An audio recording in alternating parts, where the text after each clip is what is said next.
ખબરોમાં બન્યા રહેવા માટે બેલ આઇકોન દબાવો અને એબીપી અસ્મિતાને સબસ્ક્રાઇબ કરો.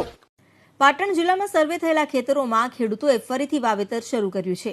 અનરાધાર વરસાદને કારણે પાટણ જિલ્લામાં ભારે નુકસાન થયું છે. જિલ્લાના 6 તાલુકાને સહાય યોજનામાં સમાવેશ કરવામાં આવ્યો છે.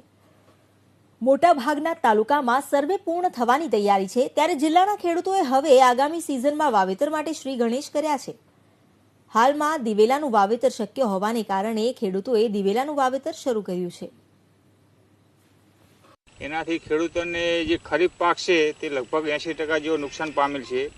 જેથી જો આ સહાય મળે જે પાક નિષ્ફળની, તો એની અંદરથી ખેડૂતો રવિ પાક માટે બિયારણો ખાતર એ ખરીદી અને નવા પાકનું વાવેતર કરી અને ખેડૂતનું જીવન સ્તર થોડું ઘણું પણ સુધરે એવી સ્થિતિ છે. જેથી જે સાહેબે સરકારે અને જે તે ખેતીવાડીના અધિકારી સાહેબશ્રીઓ દ્વારા જે કંઈ સર્વે કરી અને ખેડૂતોને જે સહાય આપવામાં આવે છે એનાથી ખેડૂતો ઘણા સંતુષ્ટ છે અને ખેડૂતોને આશા છે કે આ સહાય મળશે તો અમે પણ થોડું ઘણું બીજા નવા પાકનું વાવેતર કરી અને અમે આર્થિક રીતે સફળ થઈ શકીએ. માનનીય કલેક્ટર સાહેબશ્રીના માર્ગદર્શન અને માનનીય જિલ્લા વિકાસ અધિકારીશ્રીના માર્ગદર્શન હેઠળ 31 જેટલી ટીમો બનાવી અને સર્વેની કામગીરી આ દરેક વિસ્તારમાં હાલમાં ચાલુ છે.